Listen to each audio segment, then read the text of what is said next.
Bonjour et bonjour à tous. Bon réveil sur Canal 3 Bénin. Bienvenue dans votre matinale Actu Matin numéro de ce mardi 12 juillet 2022. Ce matin, le tableau très réluisant que présente le Bénin en matière de protection et de promotion du bien-être des enfants. Les résultats d'une série d'enquêtes réalisées dans tous les départements par Afro-Baromètre, un réseau panafricain et non partisan de sondage sont publiés dans la presse et dans un instant, on aura à découvrir que la majorité des citoyens interrogés estiment qu'il est justifié d'utiliser la force physique pour discipliner les enfants, mais qu'il n'est pas fréquent qu'une telle situation arrive. Restez avec nous pour tout savoir et tout comprendre. Dans la première heure d'Actu Matin, nous vous emmènerons à la découverte du centre d'arbitrage, de médiation et de conciliation de la Chambre de commerce et d'industrie du Bénin.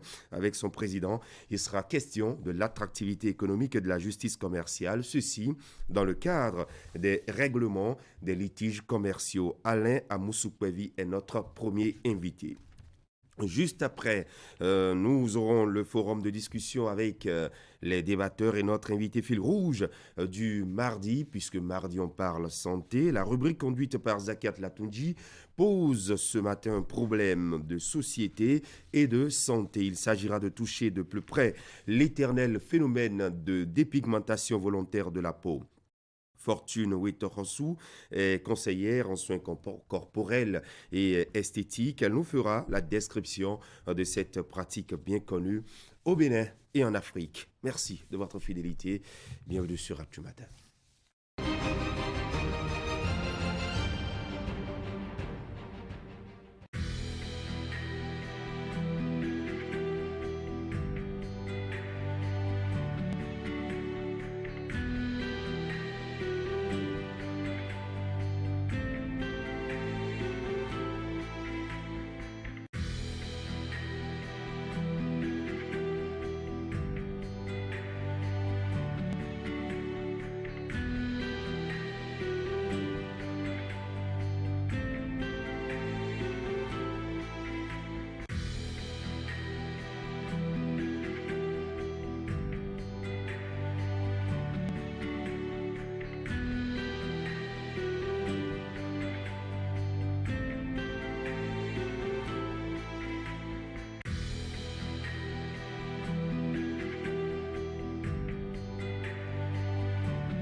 On démarre ce tour d'horizon de la une des journaux par le quotidien Fraternité qui paraît à Mélentin, protection de l'enfant au Bénin.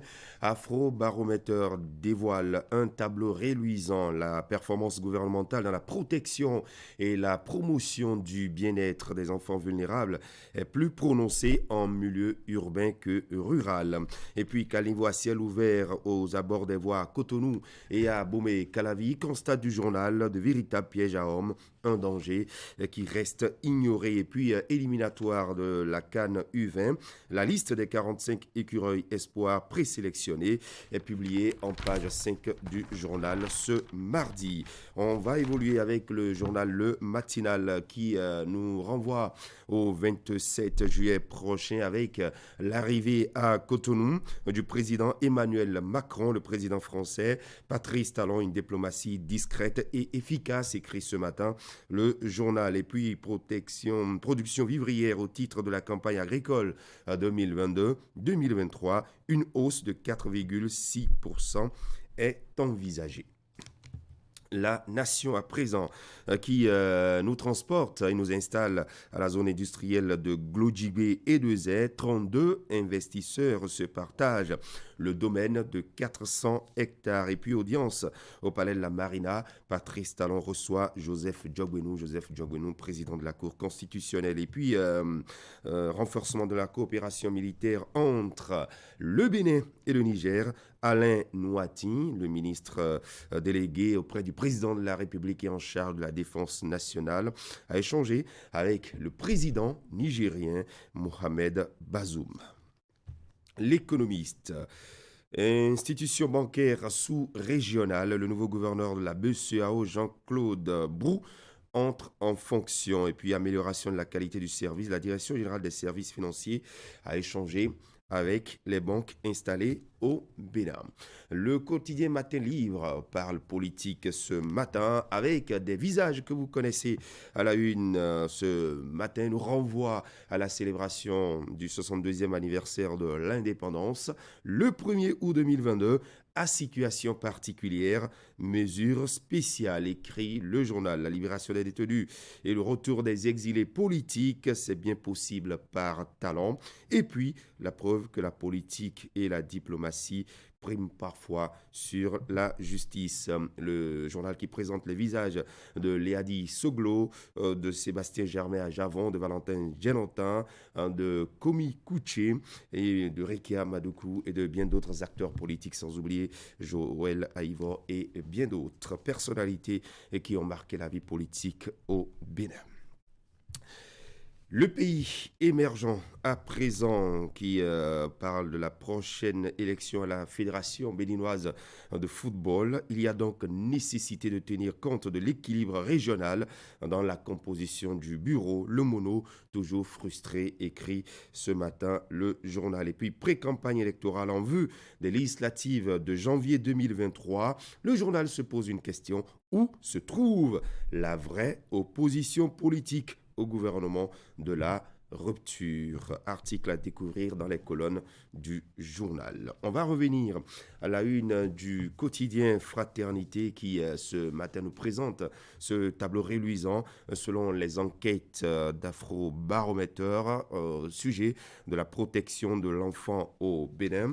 Le communiqué de presse est publié en pages 2 et 3 ce matin et d'après la plus récente enquête, il faut noter que la majorité des Béninois jugent satisfaisant les efforts du gouvernement dans la protection et la promotion du bien-être des enfants vulnérables et dans la lutte contre les mariages précoces des filles en âge de puberté. La majorité, soit 63% des Béninois, jugent satisfaisant les efforts du gouvernement. Et puis, cette perception est moins prononcée dans les départements de la Libourie et du Plateau. Par ailleurs, les urbains apprécient les efforts du gouvernement dans cette lutte. Et puis, plus loin, il y a également cette enquête relative à l'utilisation de la force physique pour discipliner les enfants. La majorité des Béninois estiment qu'il est justifié d'utiliser la force physique pour discipliner les enfants. Et puis, plus loin, l'enquête nous précise que ces résultats de l'enquête indiquent également que la majorité des citoyens déclarent qu'il n'est pas fréquent qu'une telle situation arrive dans leur localité ou dans leur quartier. En fin d'édition, on fera le point de tout ceci avec Assiomo Kanyassiomo dans la revue de presse. On va faire un point de l'actualité. L'actualité qui ce matin, avec la rédaction de Canal 3, revient sur les événements qui se sont produits dans le week-end. Il s'agit bien évidemment de la célébration de la Tabaski.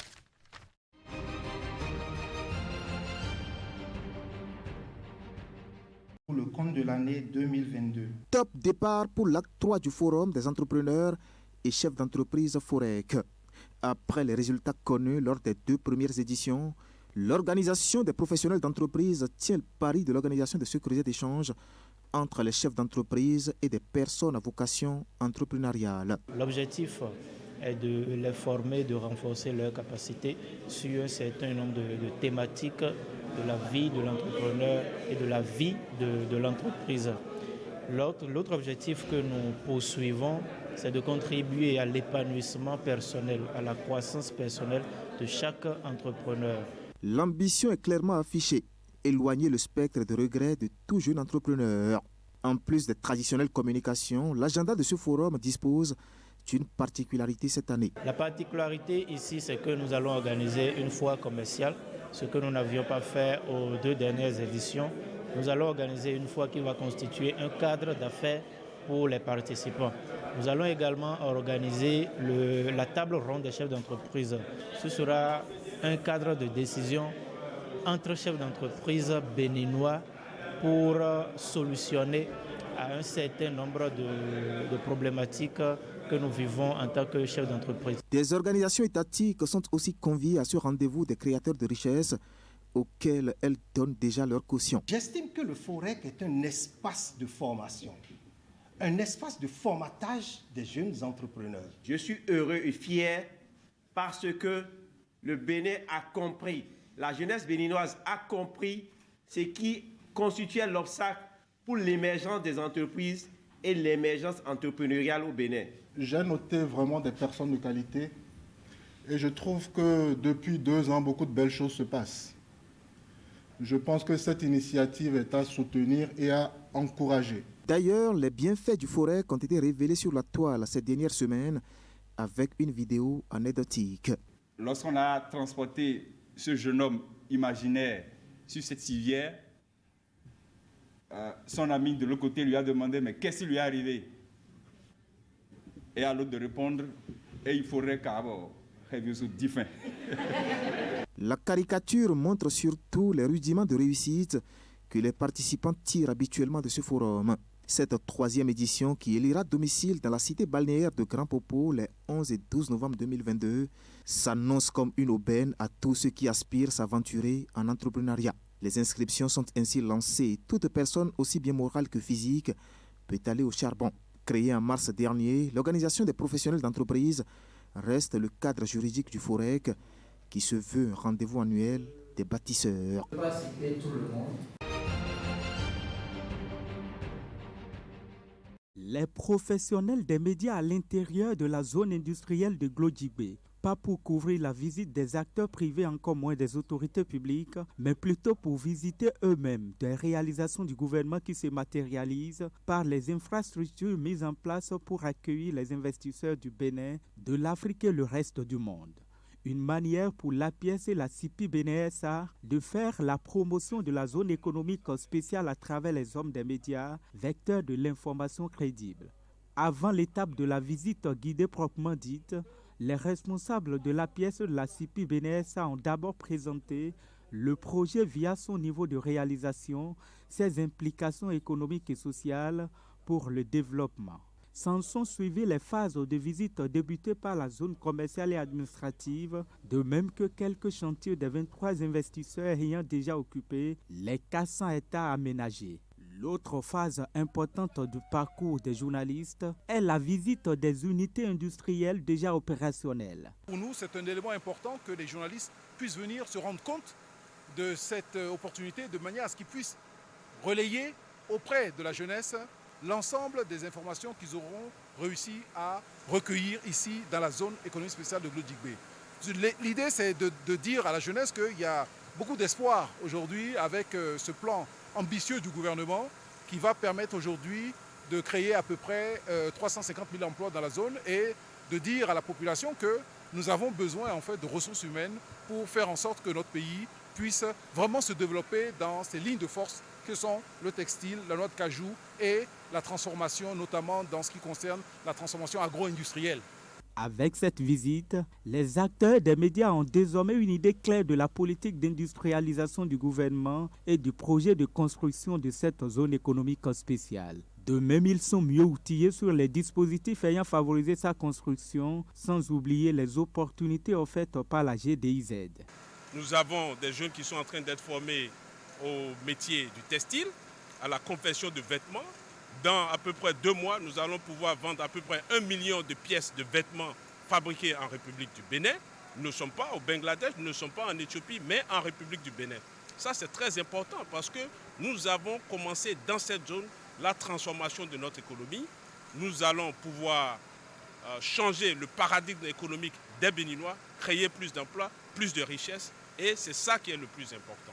La presse nationale fortement mobilisée à cette occasion a donc pour mission de relayer la bonne nouvelle du processus d'industrialisation du Bénin enclenché et qui fait déjà école dans la sous-région. Une industrialisation qui vient changer les paradigmes économiques du pays et qui répond à la problématique d'emploi des jeunes. La petite pluie de ce samedi matin n'a pas eu raison de leur foi. Les fidèles musulmans de l'arrondissement de Godomé ont sacrifié à la tradition de la grande prière de l'Aïd el-Kébir. Ici, dans le plus grand respect des vertus religieuses, l'imam a prié pour que la joie illumine le cœur de ses fidèles et qu'Allah le tout miséricordieux accepte le sacrifice de toute la communauté musulmane. Dans son prêche, l'imam mettra un accent sur le respect des obligations prescrites par Dieu. Des obligations de tout ce que Dieu nous a obligés et nous a ordonné. Le respect à la prière, le respect au jeûne de Ramadan, le respect à aller à la Mecque pour ceux qui ont les moyens, le respect de tout ce que Dieu nous a recommandé. Faire du bien aux autres et ne pas faire du mal aux autres. Ibrahim alayhi salatu wassalam, lorsqu'il a vu dans son rêve de sacrifier son fils Ismaël, qu'est-ce qu'Ibrahim a fait? Qu'est-ce qu'Ibrahim a fait? Le Coran nous dit Ya qad saddaqta ar-ru'ya inna kadhalika najzil muhsinin. Ibrahim, lorsqu'il a vu dans son rêve de sacrifier son fils Ismaël, il n'a pas pris une minute pour accomplir cette mission, pour respecter les ordres qui viennent de son Seigneur Allah le Tout-Puissant. C'est pourquoi le Coran dit Qad saddaqta ar-ru'ya inna kadhalika najzil muhsinin. Oh Ibrahim, tu as déjà fait l'essentiel. Tu as déjà su ce que nous avons demandé. Inna kadhalika najzil muhsinin. Ainsi que nous allons récompenser ceux qui font du bien. Attentifs au message de l'imam, les fidèles musulmans sortent de la prière tout édifiés. Donc les deux leçons que j'ai retenues du message de l'imam, on doit se soumettre à Dieu. Après la soumission à Dieu, nous nous soumettons à nos parents sans qu'ils ne nous invitent pas à associer quoi que ce soit à Dieu. Parce que c'est ça même l'ordre de Dieu. Dieu a dit de lui donner d'abord son droit qui est de l'adorer sans rien lui associer. Nous avons également prié pour la nation, pour que Dieu nous aide à vaincre ceux-là qui utilisent le nom de l'islam pour faire du mal, pour faire du djihadisme. Nous prions pour que notre pays puisse vaincre ce phénomène. Nous avons prié pour toute la nation, pour la paix, pour que Dieu amoindrisse la souffrance des populations. Et nous aussi, nous rentrons chez nous pour immoler nos bêtes en respect des consignes de Dieu. Nous allons immoler et par la suite partager avec les amis. À la fin de la prière, un mouton a été immolé en signe de sacrifice en ce jour sacré.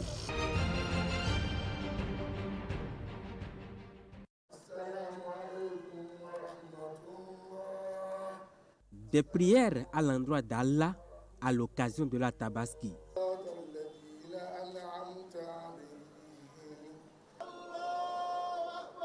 À cette séance, une personnalité pas des moindres, Abdoulaye Biotchane, ministre d'État chargé du développement et de la coordination de l'action gouvernementale. Je veux d'abord saluer l'imam, le remercier pour le sermon qu'il a fait tout à l'heure, qui nous rappelle le sens de la fête, de la célébration que nous observons aujourd'hui, qui est le sacrifice suprême qu'un homme, et à l'époque, le prophète Ibrahim, a fait. Et c'est ce sacrifice-là qui nous est rappelé, en même temps qu'il nous rappelle le sens du partage qui doit nous animer un jour comme celui-ci. À cette place, Idi Dapapa, le prêche de l'imam Ousmane Ibrahima porte essentiellement sur la paix. Il convie toute la communauté musulmane à surtout cultiver l'esprit de partage en ce jour sacré. J'ai fait appel à un enseignement du prophète Mohammed sallallahu alayhi wa sallam, à qui les compagnons ont demandé quel serait leur mérite, leur récompense sur l'immolation de cette bête.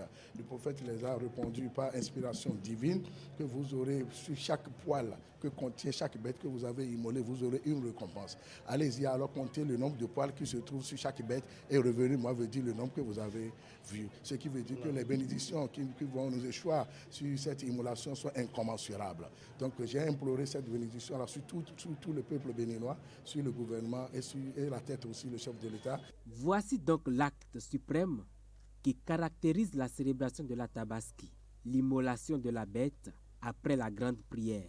Elle donne ainsi le top de la fête dans les ménages musulmans.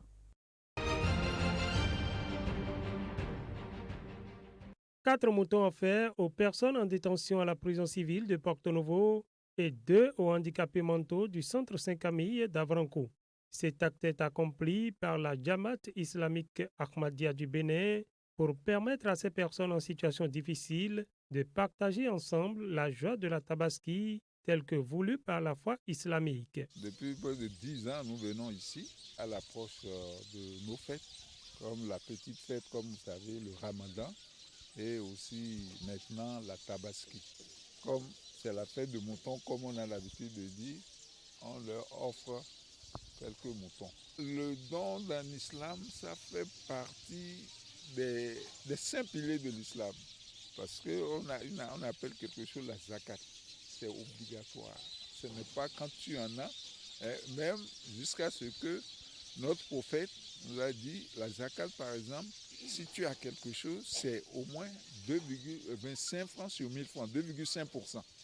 Donc ça, vous voyez l'importance du don. Parce qu'il ne faudrait pas que tu te remplis le ventre et que tu laisses les gens à côté souffrir. Il faut partager, c'est le partage. Un geste d'amour face auquel les responsables des 10 centres ont remercié les généraux donateurs au nom des bénéficiaires. L'ensemble des détenus de la maison d'arrêt de Porto Novo, par ma voix, tous ces détenus vous disent merci. Merci d'avoir pensé à eux. Merci de vous soucier chaque fois d'eux. Pas seulement dans les dons, mais prier pour leur conversion. Et ce don que nous venons de recevoir nous a donné une grande joie au cœur.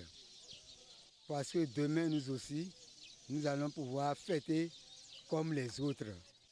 Donc, nous allons toujours prier pour que chaque année, nous puissions donc obtenir quelque chose d'eux pour la fête. En dehors de Porto Novo et d'Avranco, plusieurs autres centres de personnes handicapées ont bénéficié du même regard d'amour de la Jamaat islamique Ahmadiyya du Bénin.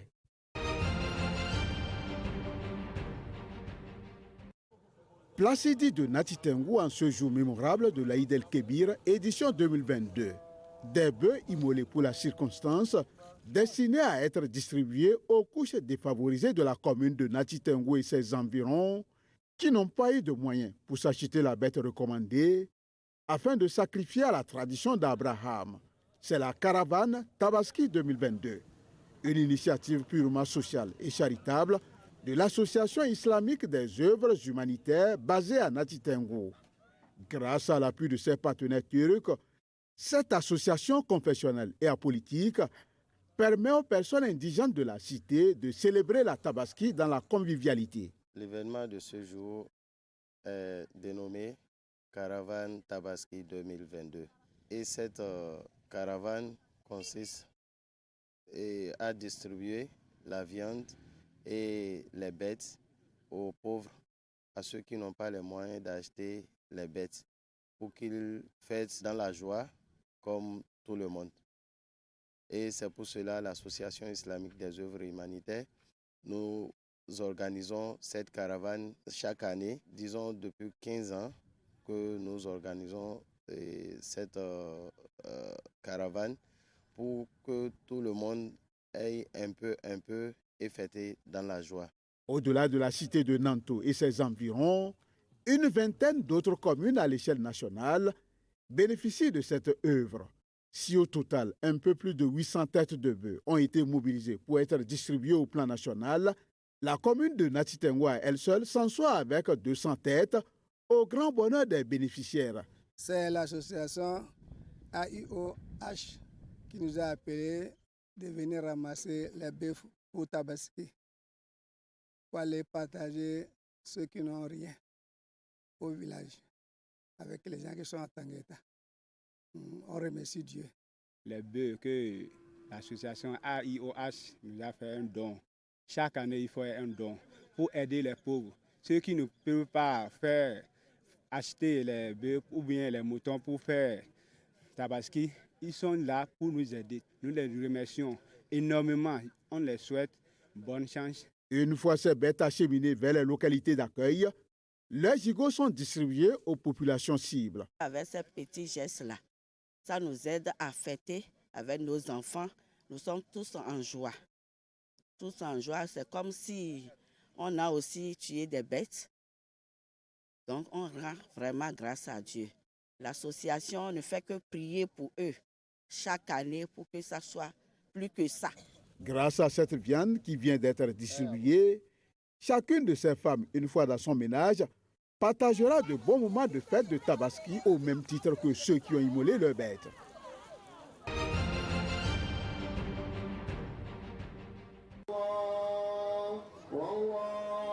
Place officielle Idi de Djougou, lieu d'attraction et point de ralliement ce samedi matin pour des centaines de fidèles musulmans. Ils sont ici pour la grande prière de l'Aïd el-Kébir, une fête commémorative du sacrifice à travers laquelle les musulmans ayant les moyens et la capacité sont censés imiter le geste d'Abraham en immolant une bête dont les caractéristiques sont bien définies. Serviteurs d'Allah, sachez que les bestiaux qui doivent être immolés en ce jour saint doivent remplir les conditions suivantes. Premièrement, ces bestiaux doivent atteindre un âge donné selon les principes de l'islam. En ce qui concerne les chameaux, ils doivent atteindre 5 ans, 2 ans pour les bovins, 6 mois pour les ovins et 1 an pour les chèvres. Deuxièmement, ces animaux doivent être sains des défauts de tout genre, au niveau de leurs cornes, au niveau de leurs oreilles et au niveau de leurs yeux. Cette fête est aussi une occasion de communion, de partage et de convivialité. Randonnée spirituelle au cours de laquelle les fidèles musulmans implorent la clémence, la bienveillance et la miséricorde d'Allah. Pendant ces jours, le musulman doit manger et boire. Il doit aussi invoquer Allah éternellement et le louer et être reconnaissant envers lui après chaque prière quotidienne. À l'arrivée de l'imam central El Hadj Abdul Razak Samari, place à la prière collective proprement dite. Cette prière, constituée de 2 rakats, est spécialement dite pour rendre grâce au Maître de l'univers pour sa bonté et sa miséricorde dont ces hommes et femmes bénéficient.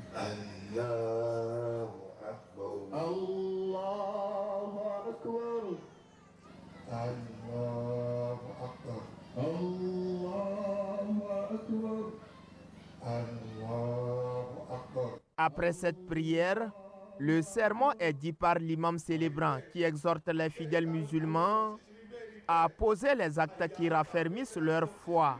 Dernier acte de cette mobilisation religieuse, l'immolation d'un bélier sous les regards des fidèles musulmans ayant pris part à la prière. Le moment est important et c'est l'acte par lequel le balai des sacrifices est ouvert aux musulmans dans leurs ménages respectifs.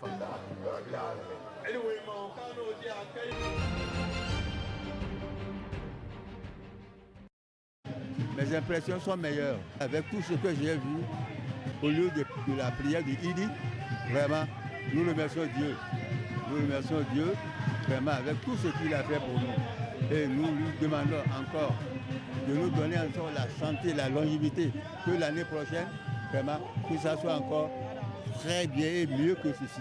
Et nous prions pour notre État ensemble, que vraiment Dieu nous garde et que Dieu nous donne la paix dans notre pays. Bonnes impressions, on a entendu toutes les prières, que Dieu exauce et que Dieu attende les bonnes paroles prononcées par notre imam central. Alhamdulillah, alhamdulillah, nous rendons grâce à Dieu que le prophète alayhi salatu wassalam le prophète Ibrahim, à travers lui que nous avons commencé cette fête de la Tabaski.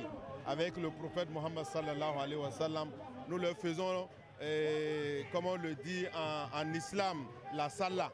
Nous leur faisons la salah, que la grâce divine soit vraiment sur eux, sur leur famille et sur tous leurs compagnons. Place Idi de Nati Tengou ce samedi matin, des fidèles musulmans venus sacrifier à la tradition d'Abraham à travers cette célébration de l'Aïd el-Kébir. Pour la circonstance, et comme le demande le Saint-Coran, la prière dirigée par l'imam central de Nati Tengou, El Hadj Nouruddin Sani Mohamed, a démarré par 2 rakats.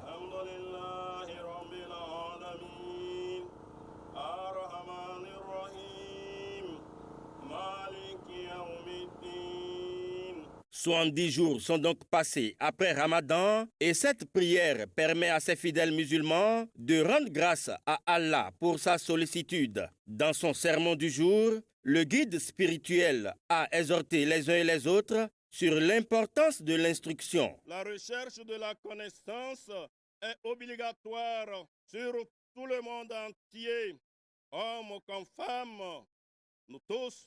Nous devons envoyer nos enfants à l'école, les garçons comme les filles. Il y a un poète qui a dit que quand vous enseignez une femme, c'est comme vous êtes en train d'enseigner la nation tout entière. Oui, notre prophète Mohammed sallallahu alayhi wa sallam a dit que la recherche de la connaissance est obligatoire sur tous les musulmans et musulmanes. Message apprécié par autorités politico-administratives et chefs religieux présents à cette prière. La communauté musulmane a vu clair qu'il faut encourager l'école, qu'il faut encourager la connaissance.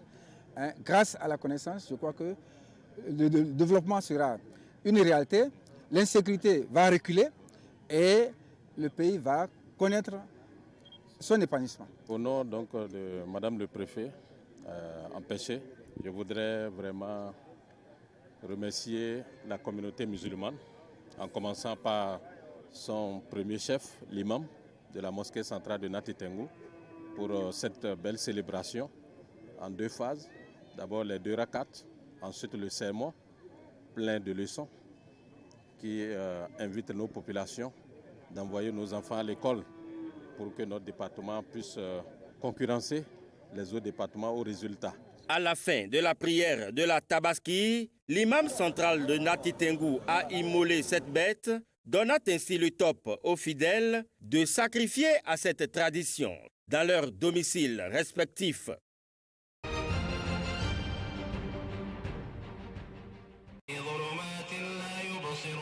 Vendredi 8 juillet 2022, il est presque 14 h.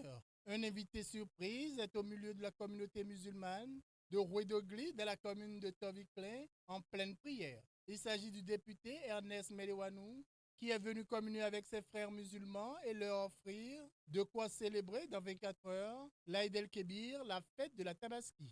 Vous savez que je ne viens pas à ces occasions soutenir les miens parce que j'attends un service en retour.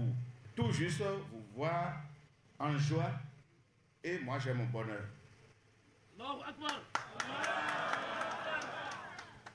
Le don soigneusement emballé dans des cartons est composé de vivres. 2 bœufs accompagnent ce geste de générosité et d'amour fraternel. Après le jeûne, après vos prières, il ne faudrait pas que le jour de demain qui constitue un jour, un grand jour de joie pour vous, qu'il y ait de la tristesse dans une famille. C'est pourquoi je viens ici, pour que demain là, toutes les familles musulmanes de Toviclin aient effectivement la manifestation de la réjouissance. C'est un geste qui est venu à point nommé. Le moment est un peu criard et tout le monde est en train de parler de la cherté de la vie. Et il est venu pour soulager plus de 100 familles avec 2 bœufs. Les cartons sont remplis de vivres. Vraiment, nous manquons les mots. Nous manquons les mots pour lui dire merci. Allah, Tout-Puissant, le remercie de notre part et le bénit davantage.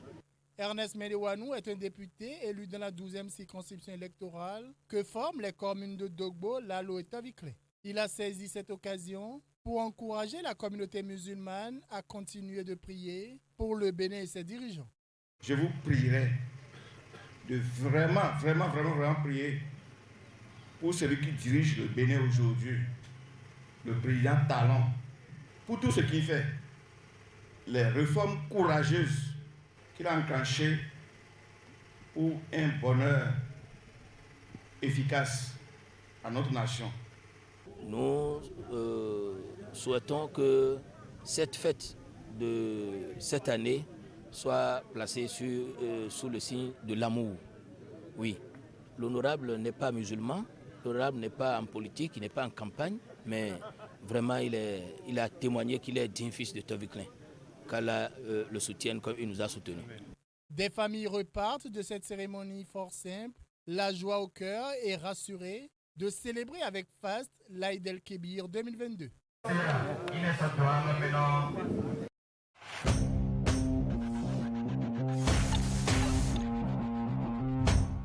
Chers clients, partenaires et abonnés du groupe de presse Fraternité, pour toute commande et information relative à nos produits et prestations à Fraternité FM, Fraternité, Canal 3 Télévision, appelez les numéros suivants aux heures et aux jours ouvrés. 95 74 29 23, 95 74 29 25, 97 77 33 02, 96 61 13 30, 69 17 99 99, 69 23 55 55, 61 62 12 02, WhatsApp, email canal3benin@yahoo.com, info@canal3télévision.com, fraternité_fm@yahoo.com, fraternews@yahoo.com.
Votre chaîne Canal 3 Bénin à portée de main.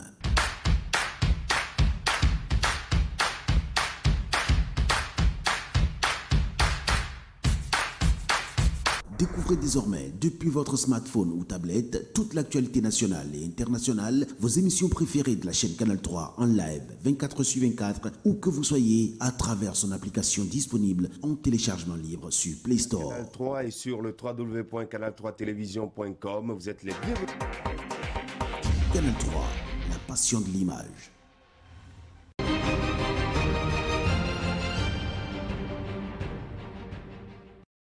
Allez, c'est le retour plateau. Si vous nous rejoignez, vous êtes sur Canal 3 Bénin. Merci de votre fidélité à nos programmes. Pendant qu'il sonne exactement 7h42, eh bien, on aura dans un instant, juste après la page sport, avec Ali Moumouni, on aura à parler du centre d'arbitrage, de médiation et de conciliation, avec une thématique autour de l'attractivité économique et la justice commerciale qui sont au cœur de l'action. Le président du CAMEC, CCI Bénin, est avec nous. Alain Amoussoupevi, bonjour. Bonjour, monsieur. Bienvenue. On vous retrouve dans un instant ensemble. Nous allons vivre les sports. Et c'est avec vous, Ali Moumouni. Bonjour. Bonjour, Christian. Bonjour à tous. Bienvenue. On commence par le handball. La première journée a été, je dirais, très très riche en score, et c'était hier. Oui, Christian. Comme annoncé, la première journée, la première rencontre de cette première journée n'a pas déçu l'Angola, qui est dans le groupe D affronté en première heure. C'était donc la Zambie, n'a laissé aucune chance à son adversaire après la première période, je dirais, tonitruante, au cours de laquelle les Palancras Negras, Christian, vous voyez, ce sont les antilopes noires, oui, pour ceux qui ne parlent pas espagnol. Bien sûr, je parle de cette formation angolaise. Ce sont défaits de leur adversaire à score à l'arrivée. Donc, c'était donc 24-11. Ils reviennent donc très fort en seconde, au cours du second acte. Ils réalisent une performance XXL en s'imposant cette fois-ci au bout des 60 minutes du temps réglementaire sur le score de 53, s'il vous plaît, à 24. Elvado Salvador Ferreira termine donc homme du match de cette rencontre. Et donc, voilà, il remporte ce soulier. C'est lui que nous avons à l'écran. Voilà, il remporte le soulier de cette première explication de ce championnat africain de handball. Juste après, c'est donc la Guinée qui s'est imposée à son adversaire. C'est donc le Gabon. Les Panthères ont eu du mal à chasser, je dirais tout simplement, face au Syrie national. Au cours de la première période, la Guinée prend l'avance avec 9 buts d'écart avant de faire le break dans le second acte. Score final 35-22. Il faut souligner que le dernier rempart de la Guinée était, je dirais, l'un des artisans, les principaux artisans de cette victoire du Syrie national. Il est d'ailleurs sacré homme du match de cette explication. Voilà. Dans la soirée, Christian, on l'avait annoncé hier, c'était donc la cérémonie d'ouverture que je vais vous inviter tout à l'heure à vivre. Donc, je vais vous inviter, à vivre les images. Cette cérémonie nationale et cérémonie d'ouverture qui a meublé donc une très belle journée de compétition, de match, de handball, bien sûr, masculin sur le continent africain. Une cérémonie qui est rehaussée par la présence de plusieurs personnalités. Suivez donc ces images, voilà, l'ambiance qui a prévalu, le jeu d'image et tout ce qui avait eu au niveau du complexe sportif Dr Hassan Mostafa. C'était donc tout simplement agréable du côté du 6 octobre au Caire, et donc rencontre, une cérémonie qui a été, je dirais, succédée de la rencontre entre le pays hôte, l'Égypte et le Cameroun. L'Égypte qui, à l'arrivée, s'est imposée à son adversaire, le Cameroun, sur le score de 40-17. L'Égypte qui est tenant du titre et qui est la meilleure, je dirais, l'équipe la plus titrée sur le continent. On fait donc le récapitulatif des différentes rencontres disputées. C'était donc dans la journée d'hier, comme temps pour la première journée de ce championnat d'Afrique de handball masculin. Dans le groupe A, il y avait donc, comme je le disais tantôt, la victoire de l'Égypte 40-17 face au Cameroun. Le Gabon qui s'est incliné 22-35 face à son adversaire, le Syrie national de la Guinée-Conakry. Dans le groupe C, la Tunisie s'est imposée au Nigeria 30-18. Et dans le groupe D, les deux rencontres, c'était donc l'Angola qui s'est imposée en première face à la Zambie 53-24. Et pour finir, la RD Congo qui a pris le dessus sur le Sénégal 31-26.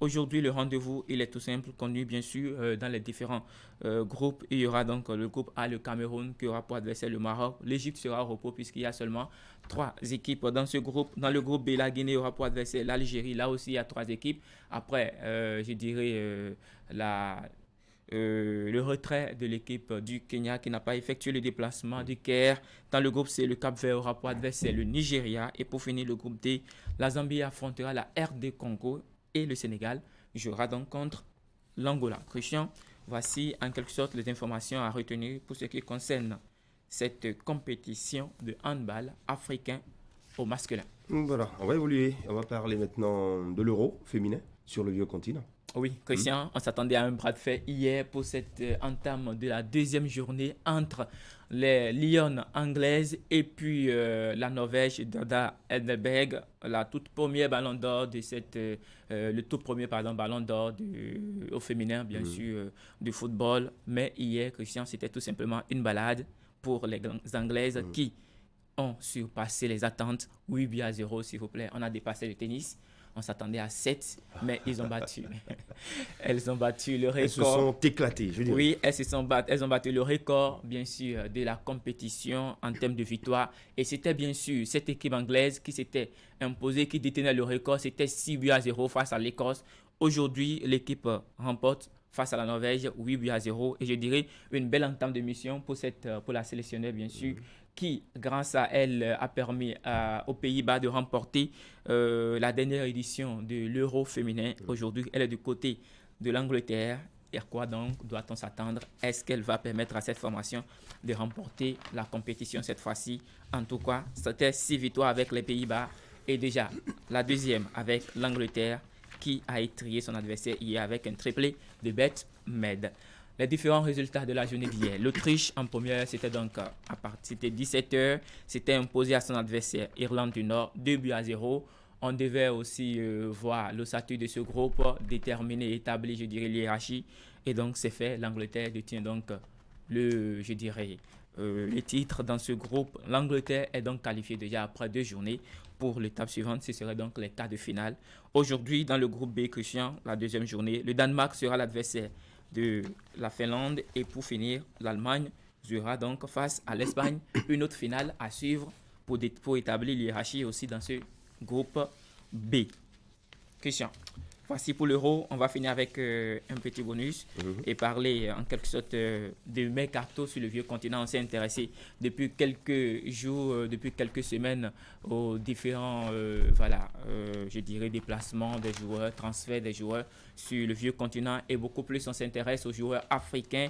Donc dans le week-end, c'était donc Joseph Aribo, le Nigérian, et puis Cheikh Doucouré qui ont été donc les 2 joueurs qui ont marqué, a retenu notre attention. Joseph Aribo, le Nigérian de 25 ans, milieu de terrain, qui est né en Angleterre et qui a évolué depuis quelques années du côté de Glasgow Rangers et qui a même disputé la finale de l'UEFA Europa League la saison dernière. Joseph Aribo revient donc en Angleterre, il va découvrir la Première Ligue cette saison. Joseph Aribo qui a longtemps évolué en Angleterre, bien sûr, mais en Championship, c'était donc équivalent de la 2e division anglaise. Il signe pour 5 ans et jusqu'en 2027. De l'autre côté, c'est donc le Malien Cheikh Doucouré qui part aussi en Angleterre du côté de Crystal Palace, est officialisé hier par son club, le Racing Club de Lens, et donc 27 millions, s'il vous plaît. Il bat le record du Racing Club de Lens en matière de transfert. Le jeune Malien de 25 ans, milieu de terrain aussi, va donc poursuivre sa carrière pour les 4 prochaines années du côté de Crystal Palace en Angleterre. Il faut juste simplement noter qu'il était cotisé par Arsenal et bien d'autres clubs UP de l'Angleterre, mais il a préféré choisir le club de l'ancien international français qui est entraîneur à ce niveau. On parle bien sûr de Patrick Vieira. Voilà. À demain, Christian. Ce sera tout oui. Pour les sports. Les informations sur un Béninois. Il s'agit de Cédric Rontondi qui est visé par un club après Naples. Il va se rendre dans le championnat français à Angers. Ce sont les précisions que nous avons et ce transfert se fera probablement dans les jours qui vont suivre. Puis, oui, justement, on attend aussi cette information puisque pour le moment, c'est toujours à l'étape, c'était pas encore officialisé. Donc, dès que ce sera officialisé, on s'est intéressé au transfert, on reviendra là-dessus. Justement, avec le journal des sports sur Actu Matin. Ouais. Et puis, les informations de Bruno Adoula qui, lui, a publié une liste de 45 écureuils. Espoir, le sélectionneur des écureuils U23, a rendu public cette liste de joueurs. Ils sont 45 U23 appelés pour participer à la première phase de préparation en vue des éliminatoires. Oui, Christian, par rapport à cette actualité, il faut aussi préciser que c'est une belle initiative que le Bénin a entamée depuis quelques années. Ne pas laisser une catégorie de côté, faire en sorte que toutes les catégories soient rassemblées avant même qu'il y ait des joutes de compétition internationale, avant qu'il y ait des échéances. Et je crois que c'est une très belle initiative. Ça fait donc la deuxième fois que Bruno Adoula regroupe ses poulains. Voilà. Merci Ali. Très bonne journée. Merci. Du mardi à vous. Allez, nous allons prendre notre tout premier invité, Alain Amoussou Pévi, qui est le président du Centre d'arbitrage et de médiation et de conciliation, le CAMEC CCI Bénin. On reviendra donc sur la mission du CAMEC et on abordera également la question de l'attractivité économique et de la justice commerciale qui sont au cœur de l'action. Toutes les précisions, c'est à suivre dans un instant, juste après la chronique santé avec Zakiat Latunji, Herman Parfait, Agnamboussou. La dépigmentation de la peau, qu'est-ce que vous en dites? C'est une mauvaise chose. Très mauvaise chose. En tout cas, nous aurons une dame, Fortunouit Orossou, qui est conseillère en soins corporels et esthétiques. Elle sera avec nous en plateau à l'heure du forum. La pause.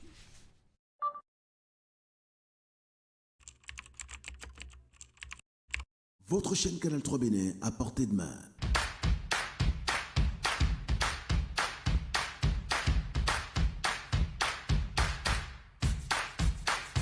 Découvrez désormais, depuis votre smartphone ou tablette, toute l'actualité nationale et internationale, vos émissions préférées de la chaîne Canal 3 en live 24/24, où que vous soyez, à travers son application disponible en téléchargement libre sur Play Store. Canal 3 est sur le www.canal3television.com. Vous êtes les bienvenus. Canal 3, la passion de l'image.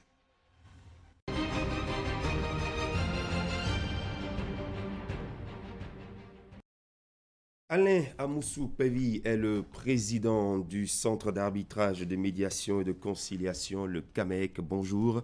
Et bienvenue sur Actu Matin. Aujourd'hui, nous sommes dans vos murs. Parlez-nous de l'institution que vous dirigez, le CAMEC. Qu'est-ce que cela représente?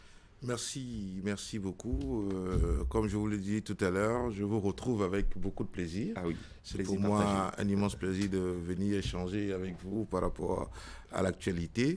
Le Centre d'arbitrage, de médiation et de conciliation du Bénin, de la Chambre de commerce et d'industrie du Bénin, est un organe qui a été créé par un acte uniforme de l'OADA pour permettre aux entreprises d'avoir accès à ce qu'on appelle les modes alternatifs de règlement des litiges.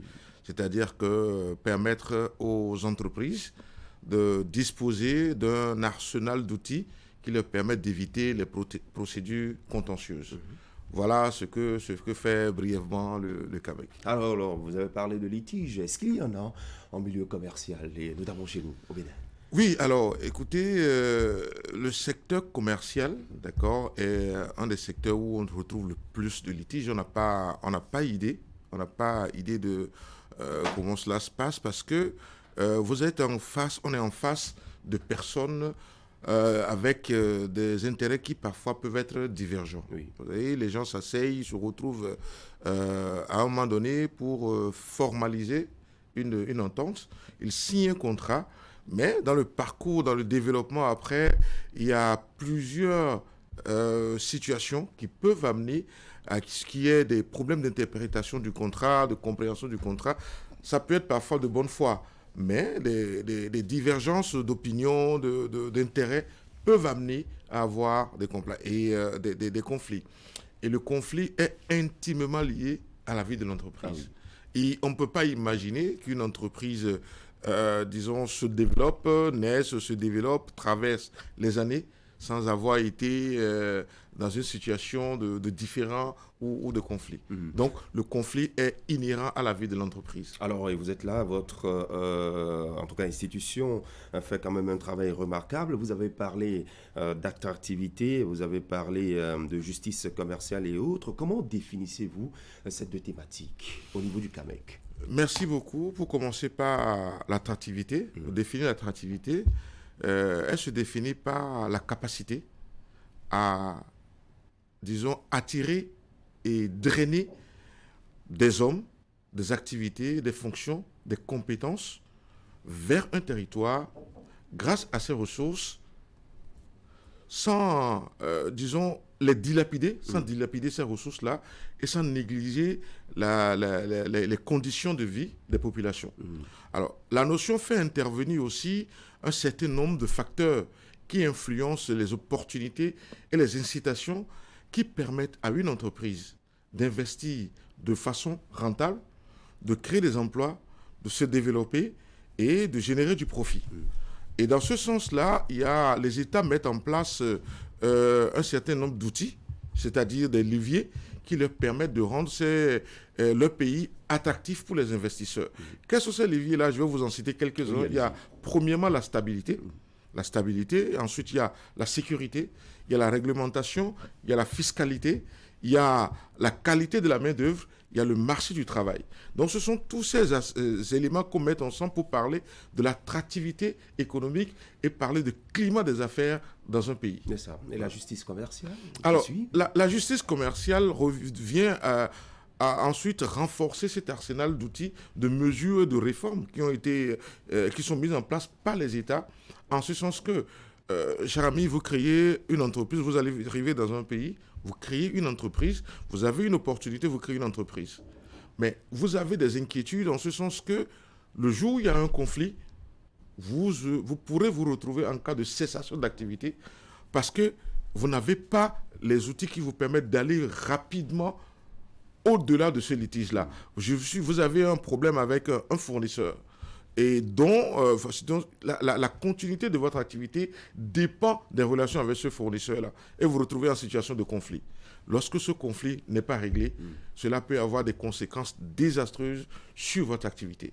C'est pour cela que tout investisseur est plus rassuré lorsqu'il vient dans un pays et qu'il y a les mesures intéressantes, la réglementation intéressante, il y a des avantages, il y a les infrastructures. Comme on le voit un peu aujourd'hui dans la zone économique spéciale de Glodjigui, il y a beaucoup d'investissements, beaucoup d'efforts pour créer des conditions attractives. Mais lorsque l'investisseur n'est pas rassuré que, écoutez, du jour, même un simple employé peut l'amener devant les tribunaux et lui causer d'énormes difficultés.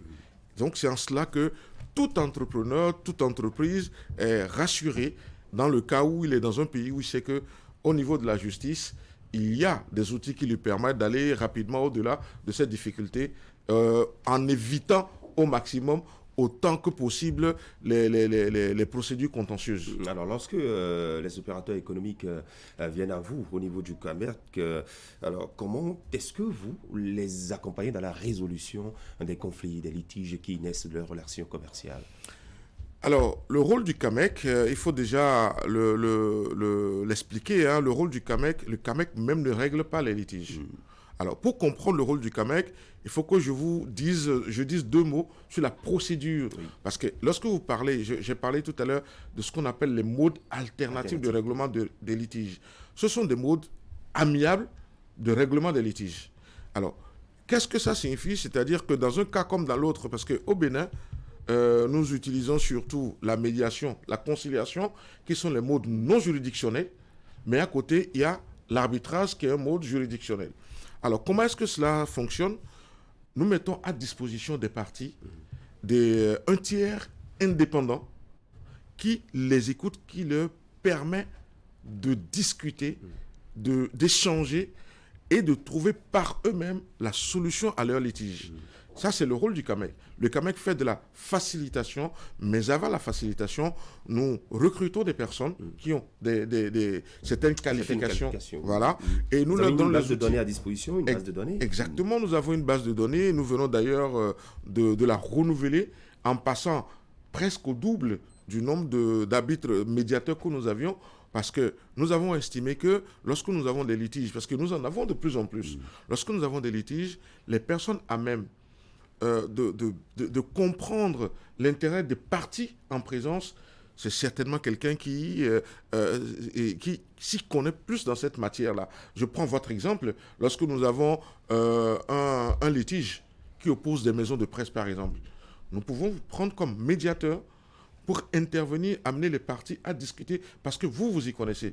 Donc, cette considération nous a amené à renouveler la liste des médiateurs. Alors, qu'est-ce que le CAMEC fait? Donc, comme je le disais, nous recrutons les personnes, nous leur donnons les outils, c'est-à-dire nous les formons, parce que le processus de médiation est une technique, c'est de la méthode. Donc, nous les formons, et le CAMEC met à disposition son local et tout ce qu'il faut pour permettre aux personnes... La logistique nécessaire. Exactement, pour que vous ne vous retrouvez... Mais alors, pour rien au monde, dans une ambiance que rappelle un palais de justice. vous retrouvez dans un cadre très convivial qui facilite les échanges, qui facilite l'écoute, qui facilite la discussion. Voilà. Certainement, vous savez, vous faites de l'arbitrage, de la médiation, de la conciliation. D'un autre côté, il y a le tribunal de commerce. D'abord, dites-nous très rapidement avant qu'on évolue, quel est le rapport qui vous lie ou vous travaillez de façon indépendante? Non, alors, nous sommes complémentaires. Oui. Nous sommes complémentaires et si complémentaires que, si vous prenez le cas du tribunal de commerce de Cotonou, est devenu carrément un partenaire. Pourquoi? L'État béninois a pris des mesures incitatives pour permettre aux entreprises d'aller plus vers les modes alternatifs de règlement des litiges, d'aller plus vers le CAMEC.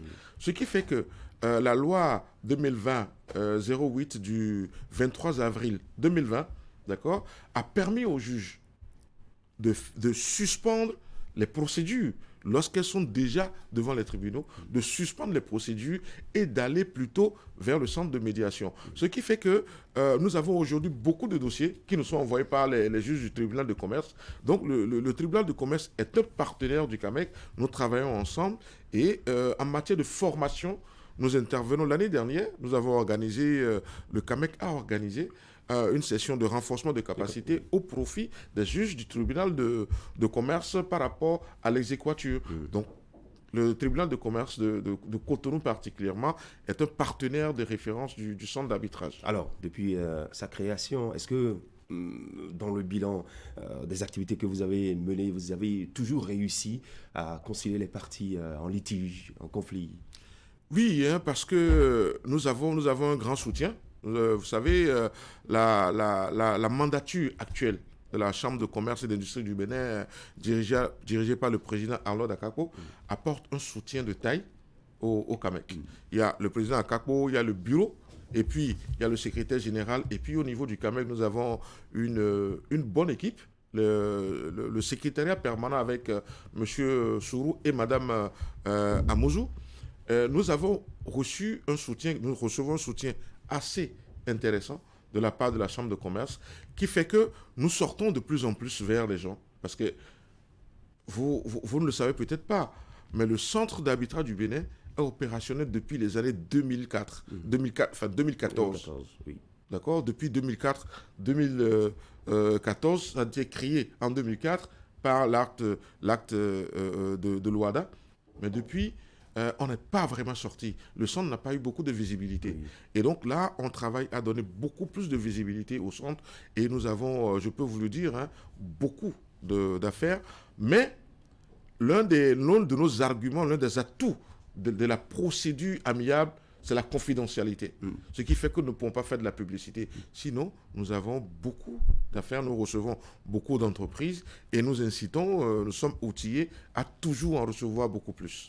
Y a-t-il des conditions à remplir par l'opérateur économique pour saisir le CAMEC? Non, il n'y a pas vraiment de conditions liées directement au CAMEC. La condition est liée à la nature même ou bien aux relations entre les parties. Il y a deux conditions. Oui. La première, disons que pour faire recours au mode alternatif de règlement des litiges, donc au CAMEC, il faut voir lorsque on est dans une situation où il n'y a pas de litige et l'autre lorsque le litige est déjà survenu. Lorsqu'il n'y a pas encore de litige, nous parlons de prévention. Et la prévention, c'est quoi? C'est nous demandons aux entreprises de mettre dans leur contrat ce qu'on appelle la clause compromissoire, qui fait qu'en cas de litige, vous allez d'abord dans un centre d'arbitrage, vous allez au CAMEC. Ça, c'est le cas où le litige n'est pas encore survenu. Donc, cet accord, cette clause peut faire partie du corps du contrat ou un document séparé. Ça, c'est le premier cas. Oui. Maintenant, la bonne nouvelle, c'est que vous n'avez pas signé cet accord, vous n'avez pas mis cette clause dans votre contrat. Vous pouvez après, lorsqu'il y a un conflit, que vous décidez d'aller en médiation ou en arbitrage, vous signez ce qu'on appelle un compromis. Les parties signent un compromis qui leur permet de venir plutôt en médiation au lieu de se lancer dans une procédure contentieuse qui va durer très longtemps. Alors donc, vous avez ces deux cas-là. En dehors de ces cas-là, vous avez tout loisir à venir à solliciter le CAMEC pour demander le règlement de vos litiges. C'est ça. L'exemple du Bénin est bien souvent copié. Quels sont les pays qui vous ont dit à copier, qui ont copié le CAMEC? Alors, je vais vous surprendre. Dans ce sens-là, le Bénin n'est pas vraiment forcément le meilleur exemple. Oui. Lorsque vous prenez la plupart des pays, ils comprennent. Alors, c'est un effet, une situation de cause à effet. Plus le secteur privé se développe, plus les entreprises se développent, plus qu'il y a d'investissements importants, plus les gens trouvent qu'il est très risqué de se laisser aller devant les tribunaux. Et donc, le Bénin a été un peu en retard, mais nous travaillons à rattraper ce retard-là. Je vous donne l'exemple du Burkina Faso, qui est très en avance sur le Bénin en matière de médiation. Vous prenez le cas de la Côte d'Ivoire. Oui. Le cas de la Côte d'Ivoire, il y a un exemple qui m'a impressionné, les secteurs souverains. Vous prenez les secteurs clés d'investissement. Le secteur du cacao. Lorsqu'il y a un litige dans le domaine du cacao en Côte d'Ivoire, l'État a décidé que la première étape de règlement de ces litiges, c'est d'aller d'abord en arbitrage ou en médiation, plutôt que d'aller devant les tribunaux. Et c'est ce que nous essayons aussi de faire comprendre à nos autorités aussi. Nous avons aussi des secteurs intéressants. Nous avons le coton, nous avons le cajou, l'ananas sur lesquels repose vraiment l'activité commerciale du pays. Donc, pourquoi ne pas aussi prendre ces secteurs-là, secteurs souverains d'investissement, de développement, pour que ce soit plutôt les modes alternatifs de règlement des litiges, au lieu que les entreprises aillent passer. Vous savez, vous avez parlé du tribunal de commerce qui fait un très bon travail, mais l'ampleur de la tâche est telle qu'on ne peut pas avoir le même résultat, puisque au CAMEC, pour aller en médiation, vous avez une procédure de médiation au bout de 45 jours. Le problème est réglé. Voilà. Alors qu'au niveau des tribunaux, ça peut durer des années. Des années. Allez, avant de vous laisser partir, vous allez nous rappeler un peu les contacts du centre et bien évidemment sa situation géographique pour ces commerçants, ces opérateurs qui ont peut-être besoin en ce moment de médiation, d'arbitrage, de conciliation. Merci beaucoup. Le CAMEC est situé à la Haie-Vive. En allant vers l'aéroport Cardinal Bernardin-Ganty, vous passez après Air France, c'est la 3e rue sur votre droite. Lorsque vous prenez cette rue, vous voyez tout droit en face de vous le centre d'arbitrage. Nous avons un beau bâtiment, un bel immeuble de couleur bleu. Qui témoigne de la qualité du travail que vous faites. Donc, notre contact, c'est le 69 33 70 70. Et nous sommes là tous les jours, disponibles à recevoir, assister et conseiller les entreprises. Parce que, et je finirai par là, c'est qu'il y a 3 avantages très importants dans les modes alternatifs de règlement des litiges. Je viens de parler du temps, c'est 45 jours, renouvelable une seule fois. Il y a le coût. Au CAMEC, nous parlons de coûts contrôlés. Lorsque vous commencez une procédure de médiation, d'arbitrage, vous savez exactement combien est-ce que vous dépensez. Ce n'est pas comme devant les tribunaux étatiques où la procédure peut durer, vous ne savez pas combien. Donc vous avez des coûts contrôlés. Et troisième chose, la confidentialité. Le secteur privé, l'entreprise ne fait pas sur un certain nombre de choses de la publicité. Ça s'accommode très mal. Lorsque vous vous retrouvez devant les tribunaux, les débats sont publics. Mais au niveau du CAMEC, les débats sont confidentiels, les débats, les résultats. Une décision de justice peut porter un coup dur à la survie d'une entreprise. Ce qui n'est pas le cas lorsque vous venez en médiation et en arbitrage. Donc, c'est tout bénéfique que de venir devant le CAMEC pour régler les litiges commerciaux. Merci beaucoup. Merci à vous, Monsieur Alain Amosoupevi, président du CAMEC, le Centre d'arbitrage, de médiation et de conciliation de la Chambre de commerce et d'industrie du Bénin. Très bonne journée à vous. Merci beaucoup. Allez, la suite, le forum santé. Puisque nous sommes mardi, nous allons installer notre invitée Fortune Wittorosu. Elle est conseillère en soins corporels et esthétiques. Ce matin, Zakat Latouji nous propose un sujet sur la dépigmentation. C'est un fléau qui a la peau dure chez nous au Bénin et en Afrique. Quand vous parcourez certaines capitales, on reviendra sur tout ceci au forum.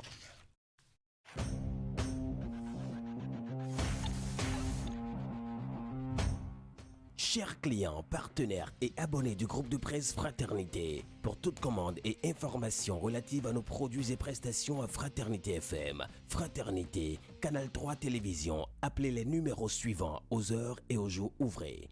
95 74 29 23, 95 74 29 25, 97 77 33 02, 96 61 13 30, 69 17 99 99, 69 23 55 55, 61 62 12 02, WhatsApp, email canal3benin@yahoo.com, info@canal3télévision.com, fraternitéfm@yahoo.com, fraternews@yahoo.com.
Votre chaîne Canal 3 Bénin à portée de main.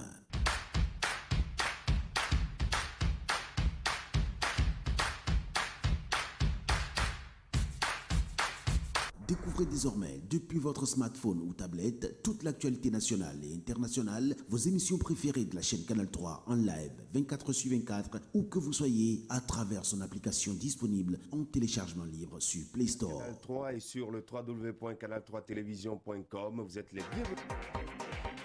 Canal 3, la passion de l'image.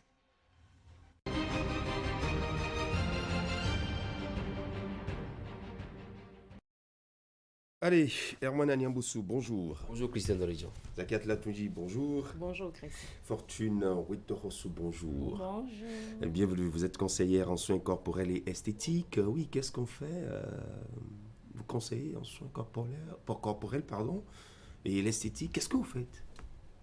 C'est ça. Juste ça? Je vis. Expliquez-nous un peu, c'est sûr et certain que vous faites des choses que vous nous cachez. Dites-nous. Non, je sublime, que ce soit les hommes ou les femmes, parce que quand on parle de cosmétiques, on pense uniquement aux femmes. Il y a des hommes aussi qu'on peut sublimer. C'est ça. Ouais. Qu'on peut sublimer, les rambeaux, les mignons, tout ça. Oui. L'éclat de la peau, l'entretien de la peau. Du corps, de la peau. Oui, c'est important. C'est un peu différent de la dépigmentation. Oui, c'est différent de la dépigmentation. Ce n'est pas la même chose. Non, pas du tout, pas du tout. La dépigmentation, c'est un véritable problème de société et on en parle ce matin. Zakiat Latouji, le constat de terrain. Le constat de terrain, c'est, je ne sais pas si vous avez fait le même constat que moi, mais de plus en plus, on remarque que les femmes ne s'adonnent plus trop à la chose, ou alors même si elles s'adonnent à la chose, c'est un peu plus soigné qu'avant. Et donc, c'est rare aujourd'hui de remarquer dans nos rues cette pratique-là chez les femmes. Mais toujours est-il que aussi bien les femmes que les hommes continuent quand même d'utiliser différents produits pour se dépigmenter, s'éclaircir la peau. Peut-être parce qu'on n'assume pas suffisamment notre coloration noire, oui, notre teint noir, parce que c'est beaucoup plus en Afrique qu'on remarque cela, les hommes et les femmes. Parce que pendant longtemps, on a vu des hommes qui s'adonnaient à la pratique et vous voyez que ce n'est pas toujours très agréable, même le problème esthétique qu'on veut régler, parce qu'au fond, les gens vont à la dépigmentation parce que ils veulent paraître un peu plus agréables à regarder. Oui. Ils veulent on achète une certaine fraîcheur de la peau. Une certaine fraîcheur de la peau, une certaine beauté de la peau. Et c'est en réalité ce qui amène la plupart des gens à cette pratique-là. Mais quand ce n'est pas bien fait, et ça peut donc exposer à plusieurs complications. Ça peut exposer également à des maladies.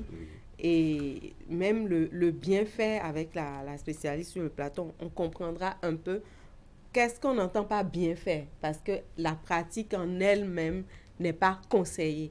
On peut aller vers les soins corporels, comme on est en train de dire, pour justement faire ressortir la beauté de votre peau, que vous soyez de teint clair ou que vous soyez de teint noir. Mais la pratique de la dépigmentation reste quand même une pratique qui est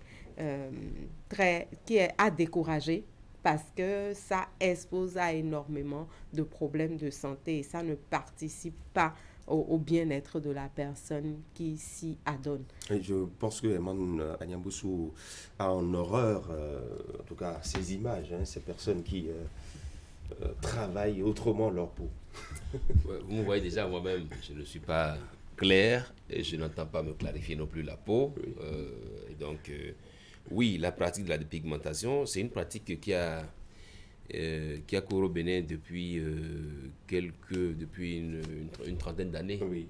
Parce que c'est vrai que par le passé, il n'y avait pas cette pratique-là ici.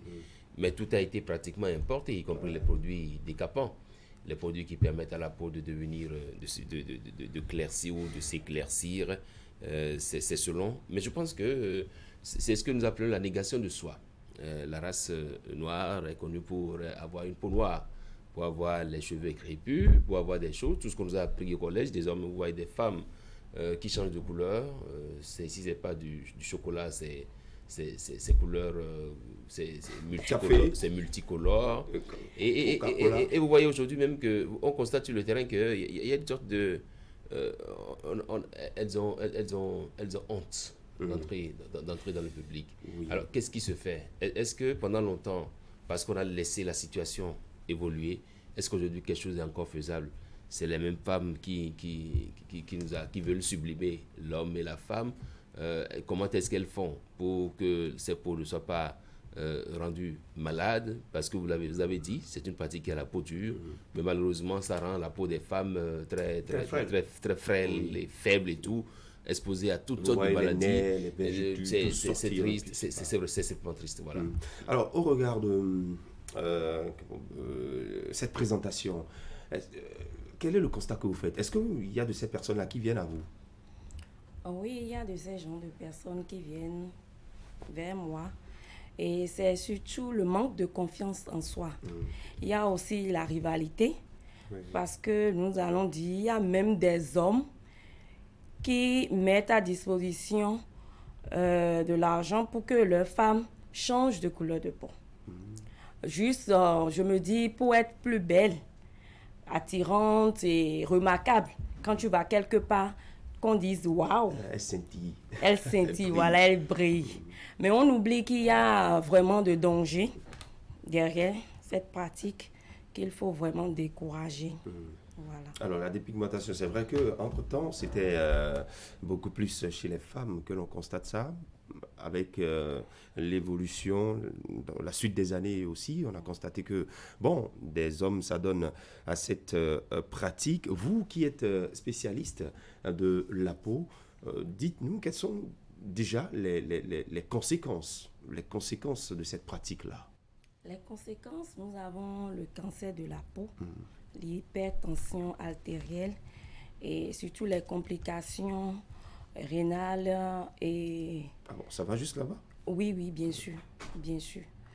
Parce que les produits sont vraiment, vraiment forts par moment et elles ne savent toujours pas se référer à une spécialiste pour qu'on les aide dans le choix des produits. C'est une brûlure du visage. Voilà. Quelques images de complications. Voilà, elle a agressé. Qui sont liées à l'utilisation de ces produits. Donc, vous avez parlé de produits, Mais comment on choisit normalement ces produits-là pour être sûr quand on évite d'avoir justement un peu les images que nous avons vues en termes de complications et de dangers? C'est ce que j'ai dit. Il ne faut pas aller soi-même acheter. Il faut faire référence à une spécialiste pour quand même vous suivre parce que pour chaque produit, il y a le mode d'emploi. Comment il faut l'utiliser et elles ne savent souvent pas. Ou du moins, elles aimeraient avoir un résultat auto. Donc, dans l'immédiat. Dans l'immédiat. Alors que si c'est dans l'immédiat, c'est que forcément, il y a une forte dose d'hydroquinone. Parlons de ces produits ou de la pratique en elle-même. Il y a quand même plusieurs manières de le faire, cette dépigmentation. Il y a plusieurs stratégies. Vous avez parlé des produits, il y a parfois des injections également. C'est comme on le dit, level élevé. Donc, il y a plusieurs niveaux. Voilà, il y a plusieurs niveaux. Quand elles vont à l'injection, c'est qu'elles ne sont pas satisfaites des produits qu'elles passent directement. Et elles se disent, elles sont fatiguées et elles vont à l'injection. Par semaine ou par mois. Et à la longue, elle s'expose à l'insuffisance rénale. Voilà, des cancers de peau aussi, même la chute des cheveux. Alors, quand l'on passe par l'étape de l'usage des produits corporels ou alors de l'injection, il y a des parties qui sont quand même très résistantes, des parties rebelles en quelque sorte, qui refusent donc d'obéir. Et comment vous arrivez, vous, par exemple, à gérer ces résistances? Déjà, on souligne que c'est l'achat des produits de mauvaise qualité qui amène à ce qu'on constate qu'il y a des parties rebelles qui ne veulent vraiment pas accepter le changement un peu comme qu'on aimerait, voilà. Les coudes, au niveau des coudes, au niveau de comment dit-on, des articulations, le dos aussi parfois, parce que c'est pas toujours facile pour la personne elle-même d'arriver à passer les produits au dos. C'est difficile. Alors, cette pratique, Herman Aliamboussou, vous l'avez rappelé, ça date de plusieurs années, en tout cas chez nous au Bénin, une trentaine d'années avec l'arrivée de ces produits. Entre-temps, on pensait que c'était rien que les femmes et les hommes qui s'adonnaient à cela, mais de plus en plus on constate que les mères d'enfants utilisent ces produits-là pour changer la peau, transformer la peau de leurs enfants. Oui, mimétisme, c'est le suivisme.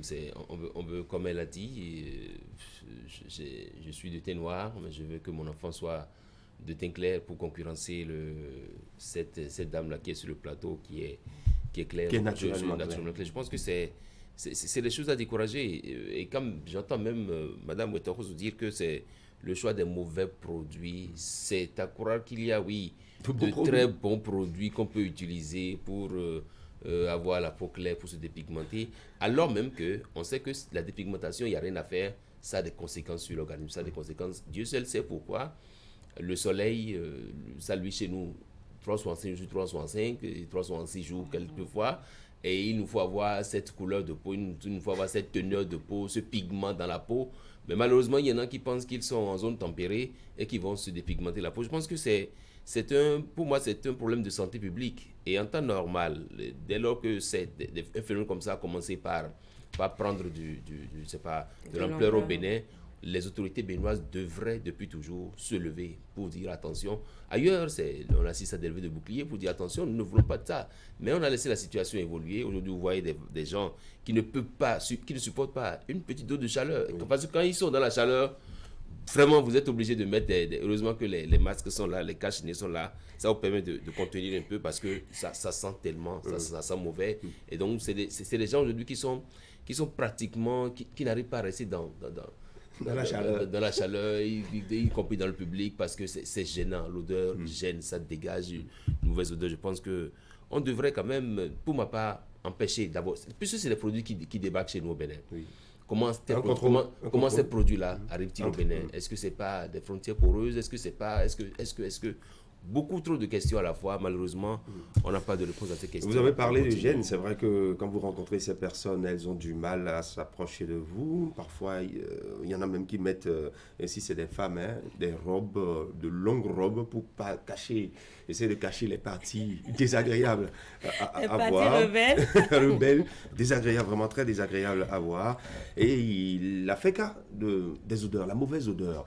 Est-ce que ce sont les produits ou c'est la peau qui dégage cette mauvaise odeur du fait que les pigments sont complètement anéantis? C'est les produits. Quand j'ai parlé de la qualité, je pense qu'il n'a pas compris.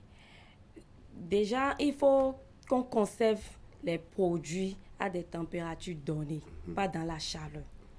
Et toi qui n'as même pas les moyens, tu vas acheter ces produits et tu dors dans la chaleur. Oui.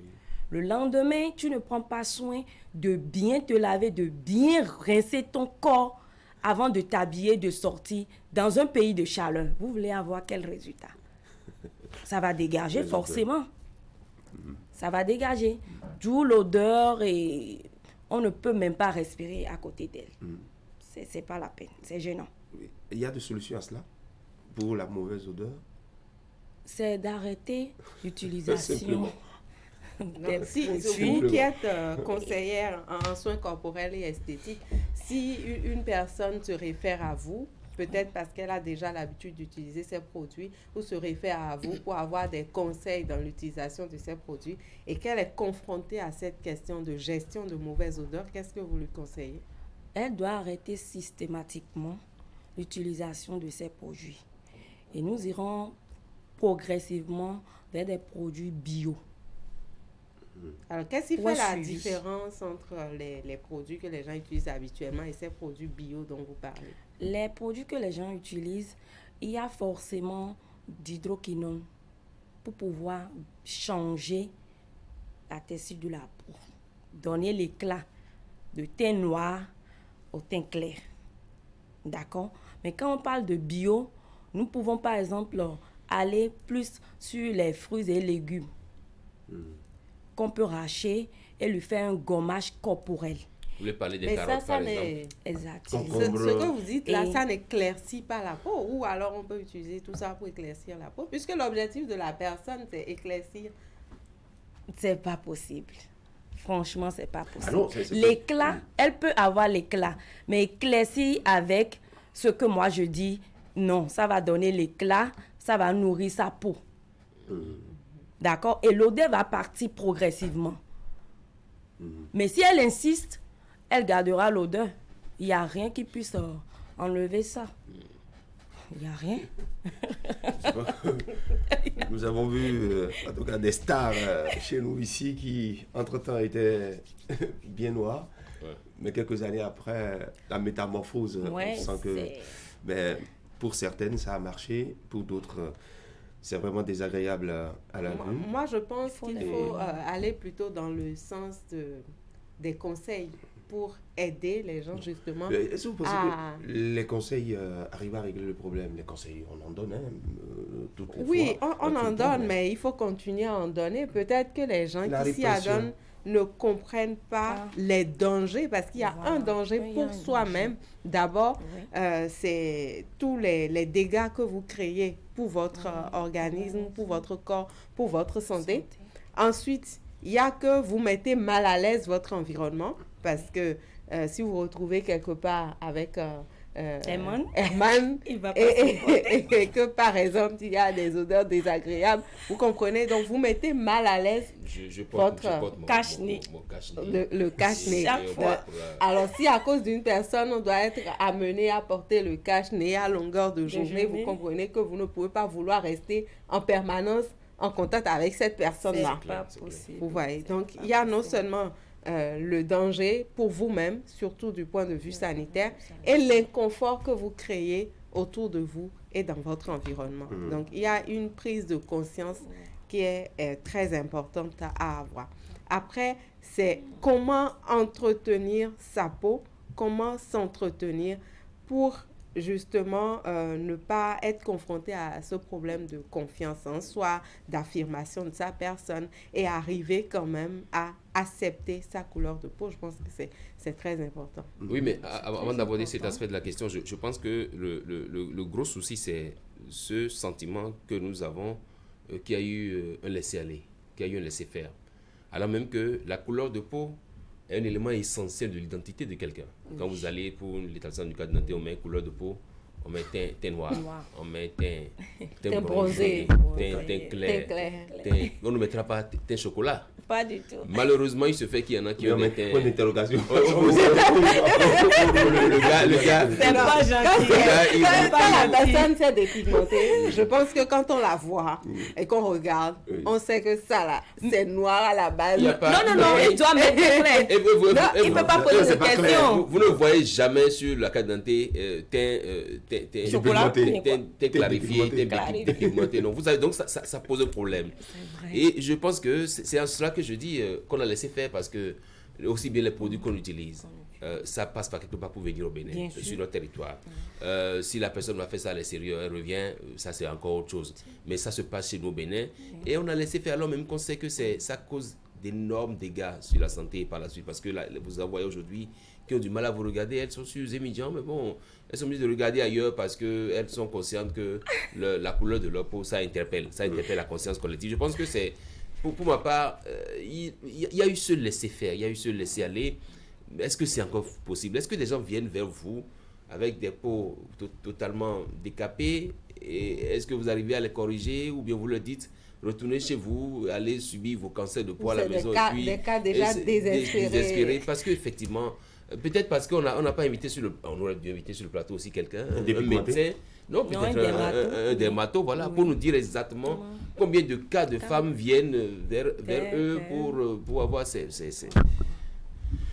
Il y a une enquête qui a été réalisée et que j'ai lue avant de venir en plateau, et qui dit que la plupart des personnes qui s'adonnent à la dépigmentation sont soit des célibataires, les femmes ou hommes célibataires, ensuite les stars, et chez nous, ici en Afrique, et plus encore les femmes commerçantes. Qu'est-ce qui peut expliquer que les femmes commerçantes aillent vers la dépigmentation? Est-ce le fait parce qu'elles sont influencées par leur environnement, leur entourage? C'est une question qu'on se pose aussi.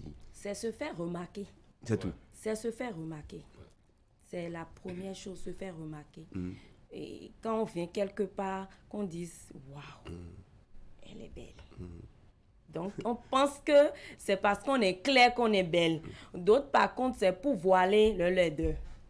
D'accord. Et en voulant voiler le laideur, elle devient le plus laide que... Vous savez très bien que pendant très longtemps et aujourd'hui encore, c'est vrai qu'aujourd'hui la tendance change énormément, mais les femmes de couleur noire, il y en a beaucoup qui n'acceptent pas et qui n'assument pas la couleur de leur peau. On estime que quand c'est clair, ça attire. Et puis, vous imaginez quand vous rentrez vous allez dans un endroit donné, qu'il y a des femmes teint clair, qu'il y a des femmes teint noir. Le réflexe tout de suite, c'est d'abord vers les femmes claires. Ah, les hommes? Maintenant, non, c'est pas évident. Je ne parle pas de vous, mais le plus souvent, même parfois quand vous êtes une femme et que vous regardez, maintenant après c'est des questions de choix. Il y en a qui systématiquement sont portés vers le noir et le noir leur plaît comme ça et qui les adoptent. Mais la plupart des concours de beauté et tout ça, au départ, c'était plus orienté vers les femmes de teint clair. Mais aujourd'hui, vous avez ce retour à la chose, un peu à l'original, où des concours même pour des femmes noires sont organisés. Et je pense que tout ça participe à valoriser le teint noir et aide les femmes à s'accepter, à s'assumer. Si vous avez une couleur de teint noir, vous assumez. Si vous êtes teint clair, vous assumez. Mais il faut éviter de s'exposer à justement la dépigmentation parce qu'il y a tout le lot de dangers pour votre santé, parce que c'est d'abord votre santé qui va avec. Il faut vraiment essayer d'éviter. Et aujourd'hui, il y en a qui pendant longtemps se sont adonnés à la dépigmentation, mais qui font un retour en arrière et qui veulent retrouver leur couleur de peau d'origine. Est-ce que ce retour à la normale aussi, comment vous arrivez à gérer ce retour à la normale? Le retour à la normale, déjà, elle laisse tous les produits cosmétiques qu'elle avait l'habitude d'utiliser pour le changement de sa peau. Et nous optons pour le gommage en permanence, le gommage corporel, le soin de visage. Nous avons les compléments alimentaires. Donc, c'est tout un suivi qu'on fait à cette dernière qui accepte revenir à la normale, retrouver sa peau d'origine. Alors, ça prend combien de temps ce processus-là? Ça prend assez de temps. On n'est pas du tout pressé. Pas du tout pressé. Tu étais pressé pour avoir la peau claire, mais pour revenir à la normale, c'est tout un processus. Oui, c'est lentement, en fait. Est-ce que vous avez déjà pris un cas comme ça, un cas désespéré, que vous avez réussi à la peau crasseuse, à la peau de... Est-ce que vous connaissez la mamie qui prépare la cassala? Vous voyez, est-ce que vous avez déjà pris une femme comme ça que vous avez réussi à traiter pour qu'elle revienne à la normale, à la peau normale? Mais si ce n'est pas la normale, tout au moins qu'elle se rapproche de la normale. Pas aussi accentué que ça, mais j'imagine un peu ce dont vous parlez. Je sais déjà de quoi il parle, vous savez que je ne dis pas accentué, mais quand même, des gens viennent. Oui, bien sûr, bien sûr. Avec le miel, avec les carottes. Mon assistant. On va voir avec Christelle à la réalisation quelques images.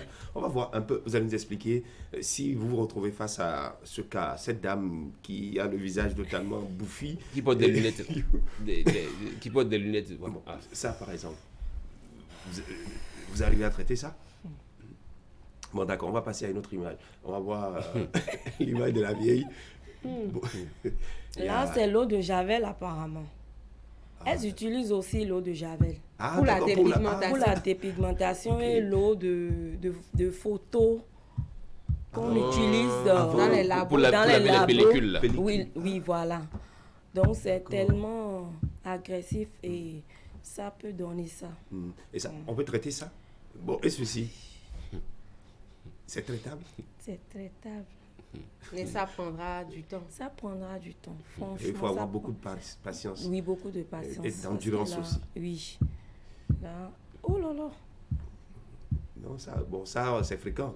Quand vous les voyez, surtout les dames qui vendent des produits, ou que vous allez également dans les bars, les buvettes, les serveuses, là, elles ont souvent ce genre de...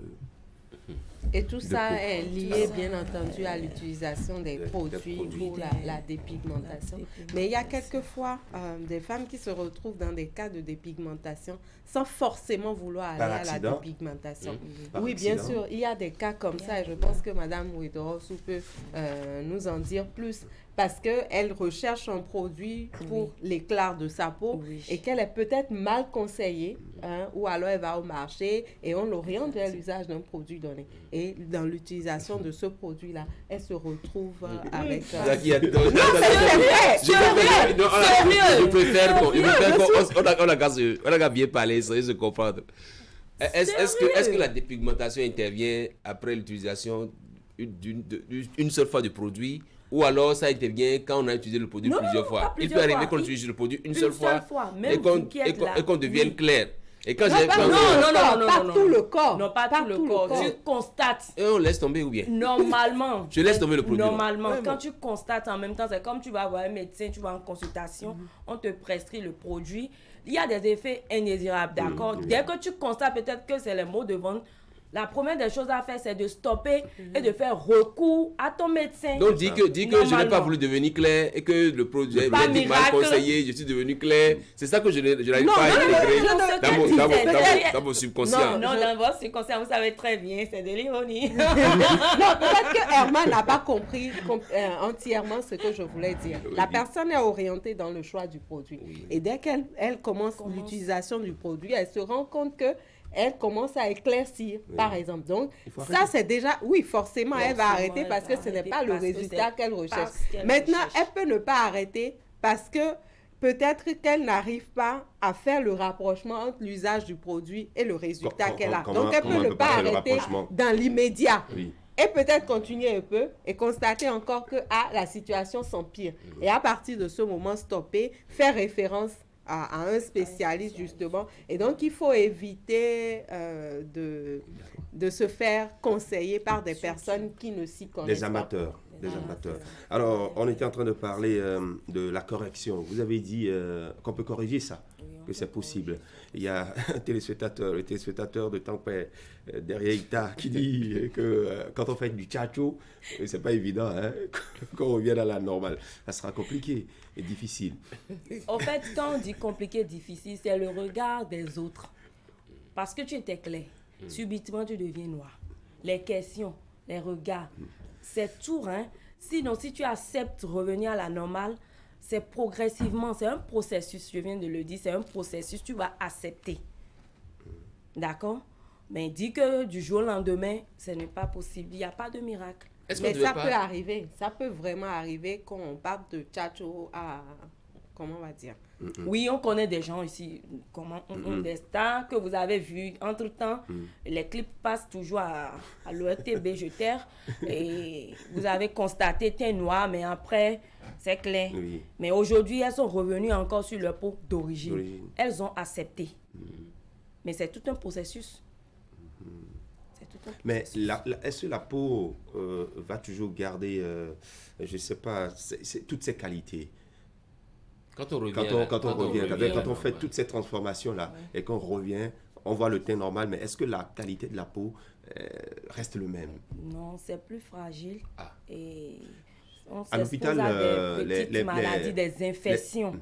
Oui. Les infirmiers ont souvent du mal à prélever les veines. C'est très pénible. C'est compliqué. C'est compliqué. Donc, les conseils, c'est quoi? Juste arrêter.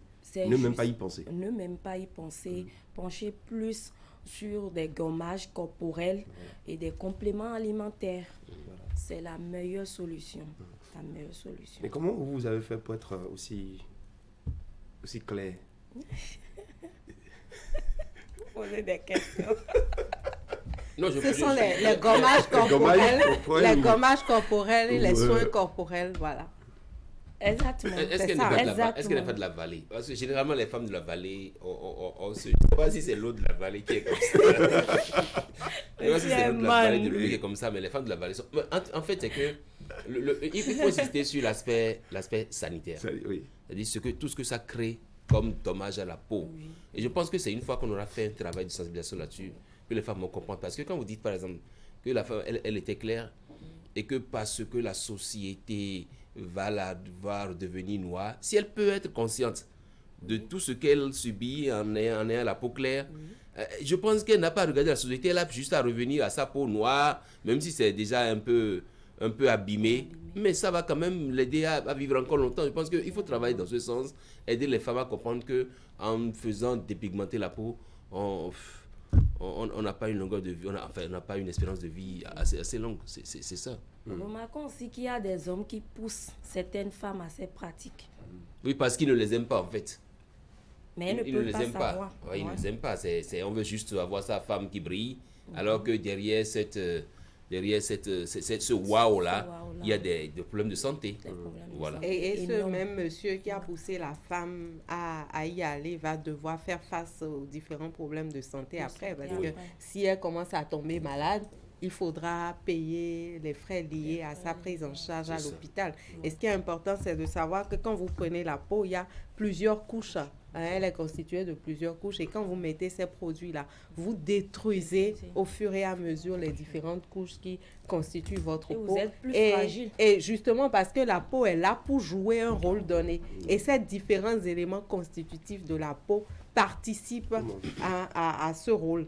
Donc, si vous commencez à détruire ces éléments, donc la peau ne respire plus, la peau ne peut plus jouer le rôle qu'elle devrait normalement jouer pour vous. Et c'est tout ça qui vous expose au danger et c'est encore grave quand la femme tombe enceinte. C'est catastrophique. Si tu elle doit aller à la césarienne, avec la grossesse, compliqué. Vous savez, la peau du ventre, ça prend du volume. Ça se dilate. Et malheureusement, Donc, on va finir. Ça vous étonne tellement. Mais qu'est-ce que vous allez dire aux hommes qui le font aussi? Non, les hommes ne le font pas mimétisme, c'est juste pour être clair. Moi, je ne ferai pas ça. Encore que les Blancs, ils ont tellement vu la chose que désormais dans les douches, il y a miroir. Pourquoi on ne peut pas se regarder dans le miroir? Si vous constatez que la peau change de couleur, automatiquement vous arrêtez l'eau, vous arrêtez le savon et vous vous questionnez. Je pense que c'est aussi simple que ça. Que de dire on est devenu clair par accident, on ne sait pas comment. Non, vous constatez que ça commence pas à devenir clair là.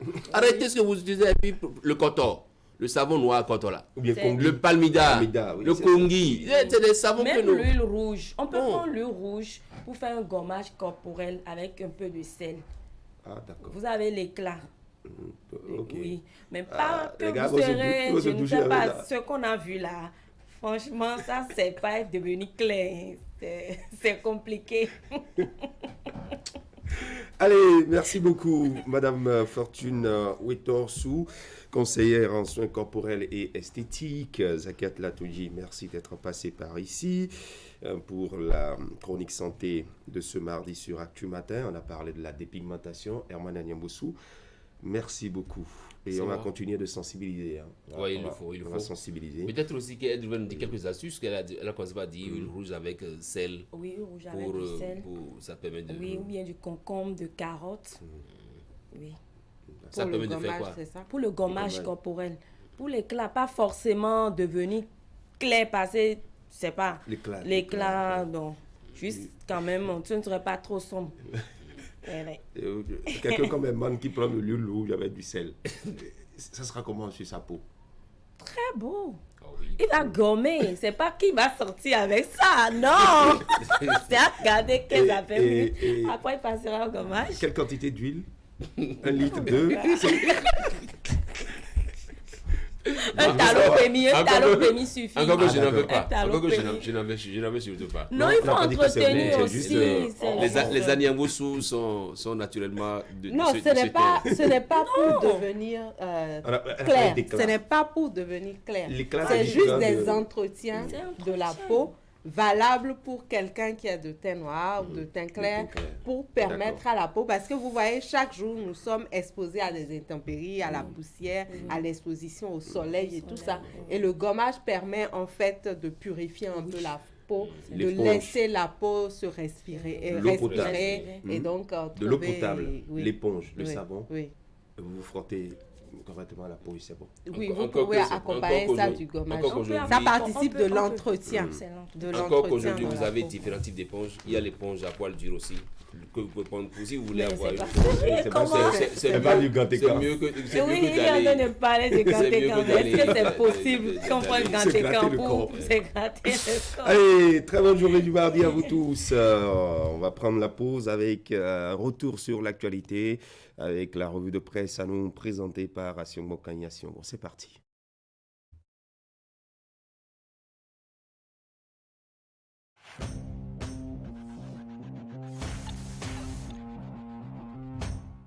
Chers clients, partenaires et abonnés du groupe de presse Fraternité, pour toute commande et information relative à nos produits et prestations à Fraternité FM, Fraternité, Canal 3 Télévision, appelez les numéros suivants aux heures et aux jours ouvrés. 95 74 29 23, 95 74 29 25, 97 77 33 02, 96 61 13 30, 69 17 99 99, 69 23 55 55, 61 62 12 02, WhatsApp, email canal3benin@yahoo.com, info@canal3télévision.com, fraternitéfm@yahoo.com, fraternews@yahoo.com.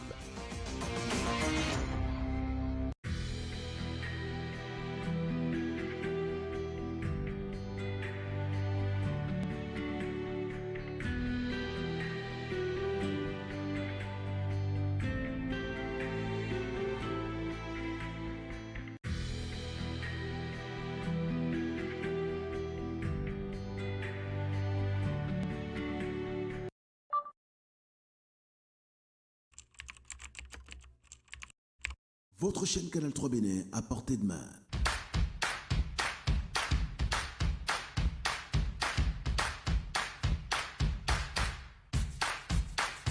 Découvrez désormais, depuis votre smartphone ou tablette, toute l'actualité nationale et internationale, vos émissions préférées de la chaîne Canal 3 en live 24/24, où que vous soyez, à travers son application disponible en téléchargement libre sur Play Store. Canal 3 et sur le www.canal3television.com, vous êtes les bienvenus. Canal 3, la passion de l'image.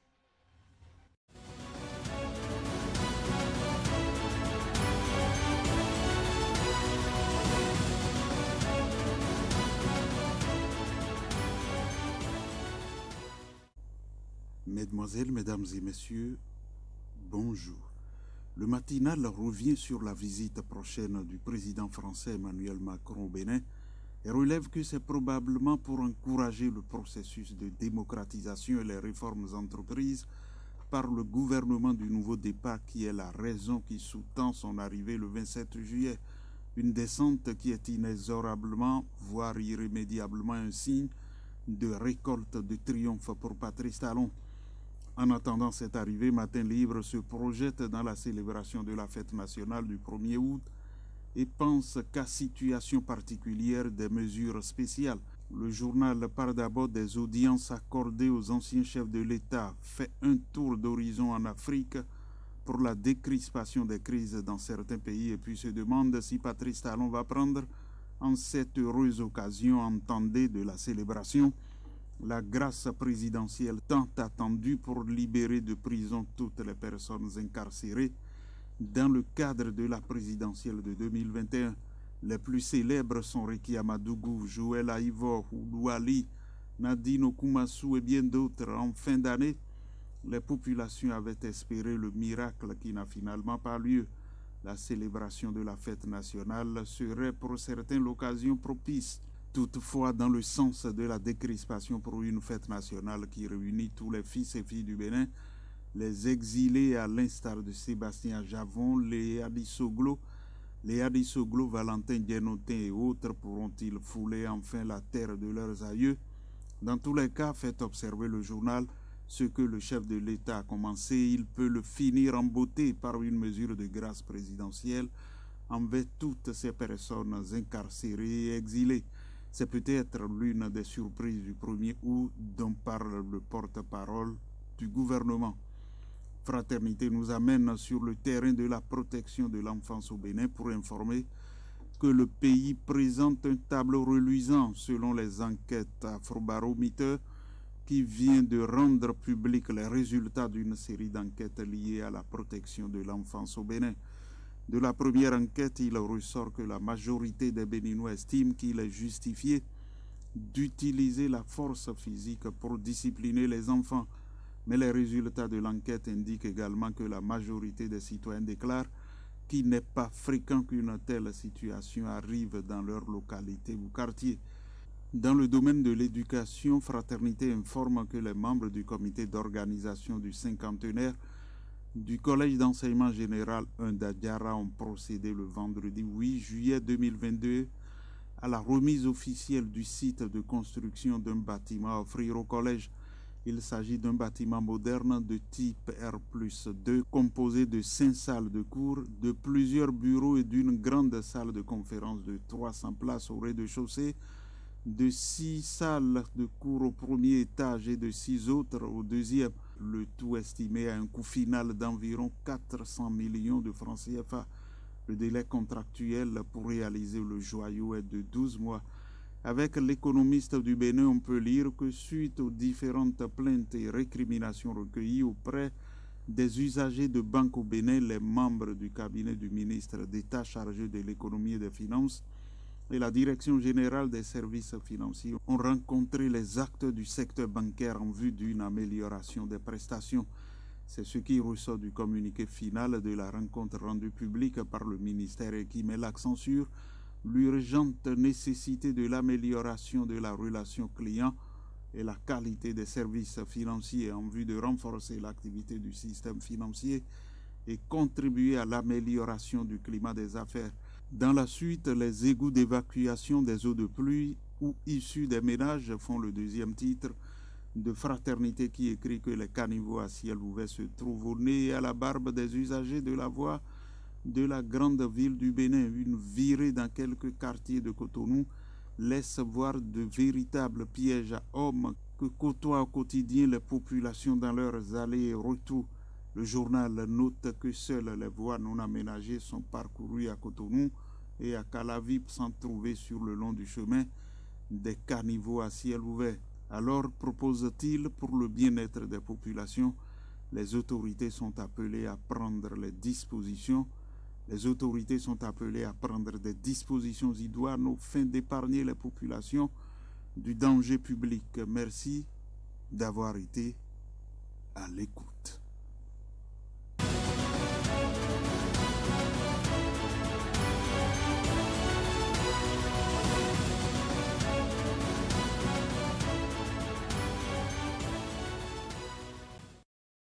C'était la revue de presse et chez vous, c'était Actu Matin sur Canal 3 Bénin. Merci à chacun et à tous de votre attention et merci de votre fidélité à nos programmes. Très bonne journée du mardi. Portez-vous bien, gardez le sourire.